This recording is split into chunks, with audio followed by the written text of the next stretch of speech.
साल 1999। इस टाइम पर चाइना के हांगकांग शहर से एक न्यूज आती है जो कि सबको हिलाकर रख देती है। ये न्यूज थी फैन मिन यी नाम की एक लेडी के मर्डर की, जिसे 1 महीने तक टॉर्चर करके इतने ब्रूटली तरीके से मारा गया था कि ये केस वर्ल्ड का one of the most disturbing case बन चुका था। इस 1 महीने में फैन मिन यी के साथ कुछ ऐसा हुआ जो कि शायद ही कोई इमेजिन कर सकता है। और इस मर्डर केस का खुलासा तो तब होता है जब 14 साल की एक बच्ची पुलिस स्टेशन में आकर बताती है कि एक लेडी उसके सपने में आकर उसे बहुत ज्यादा डरा रही है। बट पुलिस वालों को इस बच्ची की बात पर विश्वास नहीं होता, जिसके बाद ये बच्ची इन पुलिस वालों को एक हेलो किटी डॉल के पास लेकर जाती है और इस डॉल के अंदर इन पुलिस वालों को कुछ ऐसा मिलता है जो सबको हिला कर रख देता है। तो आखिर क्या हुआ था उस दिन, इसी बारे में ब्रीफली डिस्कस करेंगे हम आज की इस वीडियो में।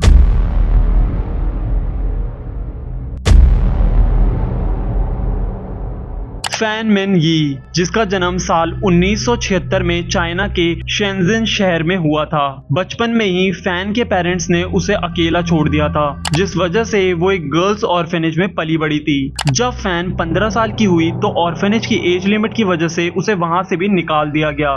बचपन से ही फैन की जिंदगी में काफी परेशानियां थी और अब तो वो बेघर भी हो गई थी और इन्हीं सब रीजंस की वजह से फैन अब गलत रास्ते की तरफ बढ़ने लगी। फैन ने अब ड्रग्स लेना शुरू कर दिया था और अपना पेट पालने के लिए वो अक्सर हांगकांग की गलियों में प्रोस्टिट्यूशन का भी काम करने लगी। काफी सालों तक फैन ये सब करके अपना पेट पाल रही थी और जैसे ही वो 21 साल की हुई तो उसे रोमांस विला नाम के एक ब्रॉथल के बारे में पता चला, जो कि उसे अच्छा खासा पे कर रहे थे। इसी रीजन की वजह से वो वहां पर काम करना शुरू कर देती है। इस ब्रॉथल में फैन की मुलाकात नाक शी वेन नाम के एक आदमी से होती है, जो कि उसका रेगुलर क्लाइंट था एंड वो एक ड्रग एडिक्ट भी था। धीरे धीरे करके इन दोनों में काफी ज्यादा अच्छी दोस्ती हो जाती है और ये एक दूसरे को लाइक करना शुरू कर देते हैं। फाइनली ईयर 1996 में इन दोनों की शादी भी हो जाती है और शादी के 2 साल बाद, जो कि नवंबर 1998 की बात है, इस टाइम पर फैन और नाक्शी वेन का बेटा पैदा होता है। द सैड पार्ट इज कि इस बच्चे के जन्म लेने के 5 महीने बाद ही उसकी मदर का ब्रूटली मर्डर होने वाला था, जिसका किसी को अंदाजा तक नहीं था।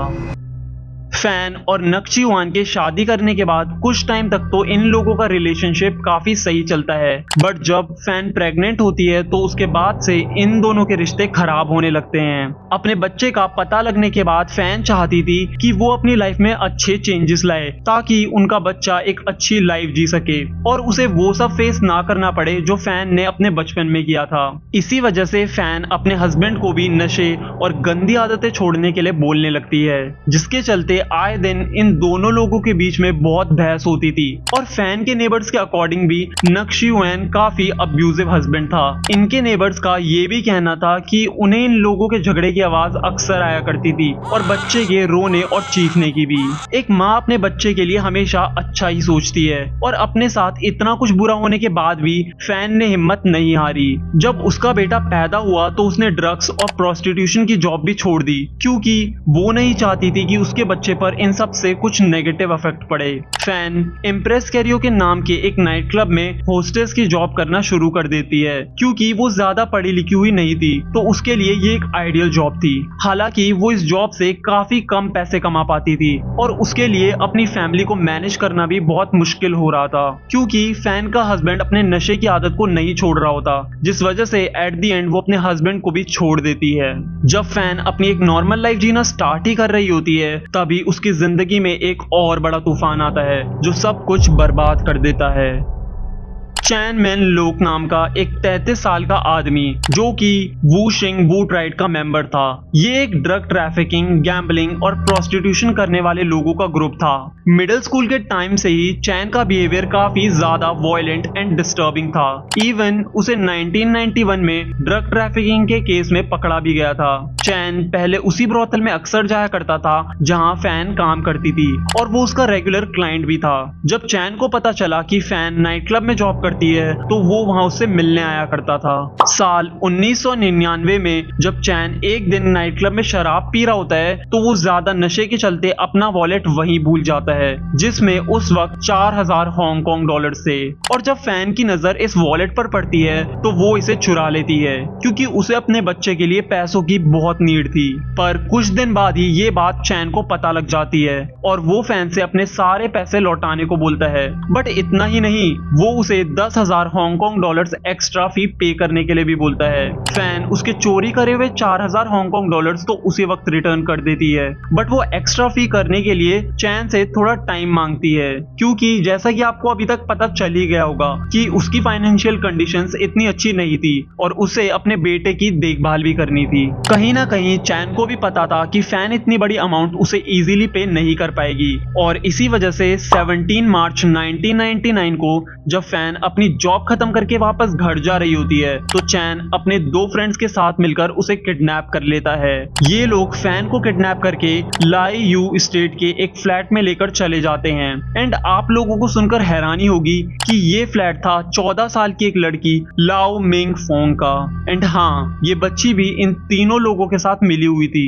बेसिकली उसे चैन ने बचपन से ही ग्रूम किया था, तो उसे सही या गलत की नॉलेज नहीं थी। चैन के साथ जो दो लोग और मिले थे उनका नाम था ल्यूंग वाई लुन एंड ल्यूंग शिंग चो, और ये दोनों लोग ग्रैनविली रोड के पास वाले एक रिटेल स्टोर पर जॉब भी करते थे। ये तीनों लोग फैन को अपार्टमेंट में लाकर बांध देते हैं। एंड स्टार्टिंग में तो चैन का प्लान होता है कि वो फैन से जबरदस्ती प्रोस्टिट्यूशन करवाकर पैसे कमाएगा, बट फिर ये लोग चैन को 1 महीने तक इतने बुरे तरीके से टॉर्चर करते हैं कि वो अपना दम ही तोड़ देती है। पर इस 1 महीने में जो जो इन लोगों ने फैन के साथ किया था वो सुनकर आपके रोंगटे खड़े होने वाले हैं। सो अगर आप सेंसिटिव कंटेंट नहीं कंज्यूम करते then you can skip this part. ये तीनों लोग सबसे पहले एक एक करके फैन का मल्टीपल बार रेप करते हैं, और जब भी वो उनसे अपने आप को बचाने की कोशिश करती थी तो ये लोग उसे बहुत ही ज्यादा ब्रूटली तरीके से मारा करते थे। ये लोग अपनी फ्रस्ट्रेशन को निकालने के लिए फैन को उल्टा लटकाकर एज अ पंचिंग बैग भी यूज करते थे। एंड कई बार तो इन्होंने फैन को मेटल बार से भी पीटा था। तो आप सोच सकते हो कि ये लोग किस लेवल के मॉन्स्टर थे। एक बार जब फैन बहुत ज्यादा बुरी हालत में होती है तो वो कुछ रिस्पॉन्स नहीं कर रही होती, जिस वजह से इन तीनों में से एक शख्स उसके सर पर 50 से भी ज्यादा बार लात मारता है, जिस वजह से फैन के सर में भी ब्लड क्लॉटिंग होने लगती है। फैन को ज्यादातर भूखा ही रखा जाता था, जिस वजह से वो काफी ज्यादा कमजोर होने लगी थी। इवन उसे जबरदस्ती कीड़े और ह्यूमन फीसिस खिलाए जाते थे, जो कि आई थिंक बहुत ही ज्यादा क्रूअल है। जब ये लोग फैन को अकेला बंद करके कहीं बाहर जाते थे तो वो यहाँ से भागने की बहुत कोशिश करती थी, पर उसका शरीर पूरी तरीके से जवाब दे चुका था। इवन फैन को ऐसा करते हुए कई बार इन लोगों ने पकड़ भी लिया था, जिस वजह से और ज्यादा गुस्सा होकर ये लोग फैन के पांव पर गर्म वैक्स और प्लास्टिक मेल्ट करके डालने लगते हैं। इतने ज्यादा एक्सट्रीम बर्न होने की वजह से फैन अच्छे से चल तक नहीं पाती। जब ये लोग फैन को पीटा करते थे तो वो उसे जबरदस्ती हंसने के लिए बोलते थे और ये बोलने के लिए भी फोर्स करते थे कि उसे इन सब टॉर्चर से मजा आ रहा है। अगर फैन ऐसा करने पर मना करती थी तो ये लोग उसे और ज्यादा ब्रूटली टॉर्चर करते थे। चैन अपने 14 साल की गर्लफ्रेंड से भी फैन को टॉर्चर करवाया करता था। I mean, मुझे ये सब सुनकर इतना ज्यादा बुरा लगा था एंड आई विश कि मेरे दुश्मन के साथ भी कभी ऐसा ना हो। 1 महीने तक इतना टॉर्चर सहने के बाद एट दी एंड 14-15 अप्रैल के बीच में फैन अपना दम तोड़ देती है।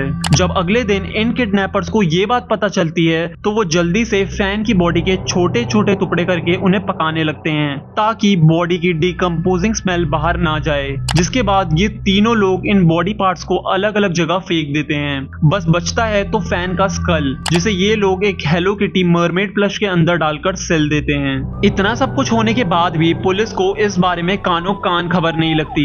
बट इस मर्डर के कुछ टाइम बाद हांगकांग पुलिस स्टेशन में एक 14 साल की बच्ची आती है जो कि बहुत ज्यादा डरी हुई होती है। वो पुलिस वालों को बताती है कि एक लेडी डेली उसके सपने में आकर उसे हॉन्ट कर रही है। स्टार्टिंग में तो पुलिस वाले इसे मजाक समझकर इग्नोर कर देते हैं, बट ये बच्ची उन्हें बताती है कि जो लेडी उसके सपने में आती है उसके मर्डर के पीछे उसका भी हाथ है। एंड जैसा कि आप लोगों को समझ आ ही गया होगा कि ये बच्ची और कोई नहीं फैन के किडनैपर चैन की गर्लफ्रेंड होती है। लाओ मिंग फोंग पुलिस को उस अपार्टमेंट में लेकर जाती है जहां इन लोगों ने फैन को टॉर्चर किया था और वहां पर पुलिस ऑफिसर्स को काफी सारे प्रूफ्स भी मिलते हैं जिनमें से एक ये हेलो किटी डॉल भी थी।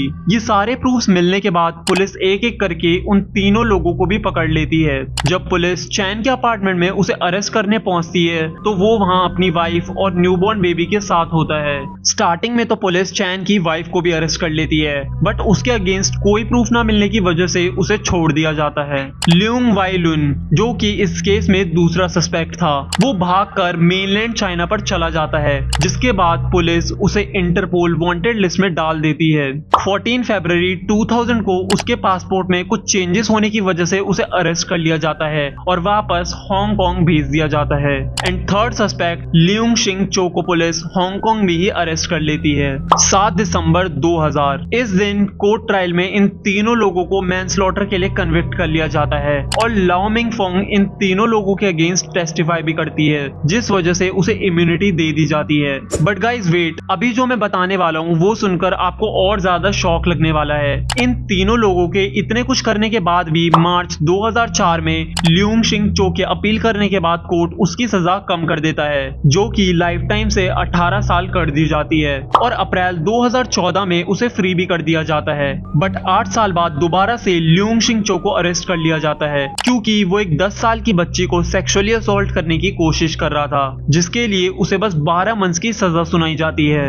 एक क्रिमिनल को अगर दोबारा से चांस दोगे तो वो तो क्राइम करेगा ही because it's his nature. But I am shock कि जुडिशरी ऐसे डिसीजंस कैसे ले सकती है which was more shocking for me. तो गाइज यही थी स्टोरी इस डिस्टर्बिंग हेलो किटी केस की। एंड अगर आपको ये वीडियो पसंद आई है तो do like, comment and subscribe because बहुत एफर्ट्स लगते हैं वीडियो बनाने में।